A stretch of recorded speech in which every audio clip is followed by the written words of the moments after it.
रामगढ़ एक ऐसा गांव था जहां सुबह चिड़ियों की चहचहाहट से होती थी और शाम ढलते ही मंदिर की घंटियों की आवाज पूरे वातावरण को सुकून से भर देती थी।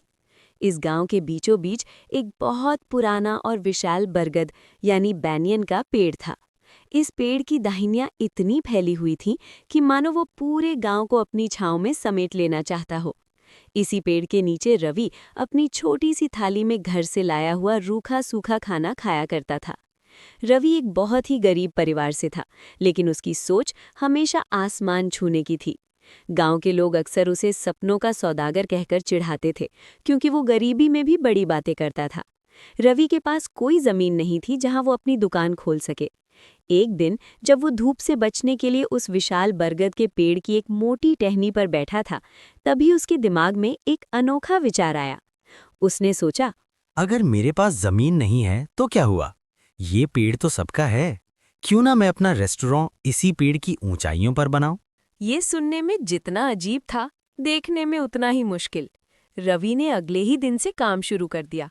उसने कबाड़ से पुराने तख्ते, मजबूत रस्सी और बांस इकट्ठा किए। लोग उसे देखकर हंसते और कहते, रवि पागल हो गया है क्या? पेड़ पर चूल्हा जलाएगा तो खुद भी जल जाएगा और पेड़ को भी जलाएगा। लेकिन रवि ने उनकी एक ना सुनी। उसने पेड़ की मजबूत टहनियों के बीच एक बड़ा सा लकड़ी का प्लेटफॉर्म तैयार किया।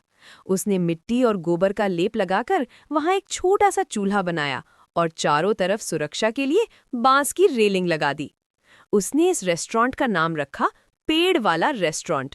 लोग दूर दूर से देखने लगे कि एक गरीब लड़के ने कैसे बिना किसी खर्चे के हवा में एक ढाबा खड़ा कर दिया है। रवि ने पहले दिन वहां के मशहूर लिट्टी चोखा और देसी चाय बनाई। खाना बनाने की खुशबू जब ऊंचाई से नीचे आती तो रास्ते से गुजरने वाला हर मुसाफिर ऊपर देखने पर मजबूर हो जाता। रवि ने नीचे से ऊपर तक एक पुरानी रस्सी की सीढ़ी बनाई थी। पहले दिन जब एक मुसाफिर हिम्मत करके ऊपर चढ़ा तो वो वहां का नजारा देखकर दंग रह गया। ऊपर से पूरा रामगढ़ गांव किसी जन्नत जैसा दिखता था। ठंडी हवा के झोंके और हवा में झूलता हुआ वो छोटा सा रेस्टोरेंट सबको सुकून दे रहा था। रवि ने मुसाफिर को खाना परोसा। जब उसने पहला निवाला खाया तो उसने हैरत से कहा, भाई, इतना स्वादिष्ट खाना और ऐसा नज़ारा मैंने। लेकिन गांव के कुछ जलनखोर लोग अब रवि की इस कामयाबी से जलने लगे थे। उन्हें डर था कि अगर एक गरीब का रेस्टोरेंट चल गया तो उनकी चौधराहट खत्म हो जाएगी। उन्होंने साजिश रचना शुरू कर दिया कि कैसे रवि को उस पेड़ से नीचे गिराया जाए। रामगढ़ में अब हर किसी की जुबान पर सिर्फ एक ही नाम था, रवि और उसका अनोखा पेड़ वाला रेस्टोरेंट।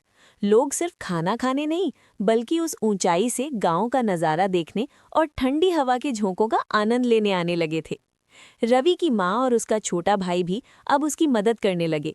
माँ नीचे से रस्सी के सहारे टोकरी में ताज़ा सब्जियां और मसाले ऊपर भेजती और रवि ऊपर चूल्हे पर अपनी जादुई लिट्टी और चोखा तैयार करता। सब कुछ बहुत सुंदर चल रहा था, लेकिन जैसा कि कहते हैं, उगते सूरज को देखकर सब खुश नहीं होते। गांव का एक अमीर व्यक्ति जिसका नाम धनीराम था, रवि के इस कामयाबी से बिल्कुल खुश नहीं था। धनीराम का गांव के बीच में एक बड़ा सा ढाबा था, लेकिन रवि के नए और अनोखे आइडिया की वजह से उसके ग्राहक कम होने लगे थे। धनीराम ने अपने चमचों से कहा, एक गरीब छोकरा जिसके पास पहनने को ढंग के कपड़े नहीं, वो मेरे ढाबे को टक्कर दे रहा है। ये पेड़ तो गांव की संपत्ति है, वो इस पर अपना कब्जा कैसे कर सकता है? एक दोपहर जब रवि अपने रेस्टोरेंट में कुछ नए ग्राहकों को खाना परोस रहा था, तभी धनीराम अपने 4 लठैतों यानी गुंडों के साथ पेड़ के नीचे आ खड़ा हुआ। उसने नीचे से चिल्लाकर कहा, ओए रवि, नीचे उतर अभी के अभी। तूने इस पुराने बरगद के पेड़ को गंदा कर दिया है। ये पेड़ देवताओं का निवास है और तूने यहाँ चूल्हा जलाकर पाप किया है। इसे अभी खाली कर, वरना हम इसे तोड़ देंगे। रवि घबरा गया। वो तेजी से रस्सी की सीढ़ी से नीचे उतरा और हाथ जोड़कर बोला, धनीराम काका, मैं कोई पाप नहीं कर रहा। मैं तो बस मेहनत करके अपने बीमार माँ का इलाज और भाई की पढ़ाई के लिए 2 पैसे कमा रहा हूँ। मैंने पेड़ को कोई नुकसान नहीं पहुँचाया, बल्कि मैं तो रोज इसकी जड़ों में पानी डालता हूँ। उसने अपने आदमियों को इशारा किया कि वो रवि का सामान नीचे फेंक दें। तभी गांव के कुछ लोग वहां इकट्ठा हो गए। रवि ने उनसे मदद मांगी, पर धनीराम के डर से कोई आगे नहीं आया। धनीराम ने एक कुल्हाड़ी निकाली और पेड़ पर चोट करने की धमकी दी। रवि की आंखों में आंसू आ गए। उसने सोचा कि शायद उसका सपना यहीं खत्म हो जाएगा। लेकिन तभी एक चमत्कार हुआ। वहां से एक शहरी साहब गुजर रहे थे, जो असल में जिला कलेक्टर के दफ्तर में बड़े अधिकारी थे।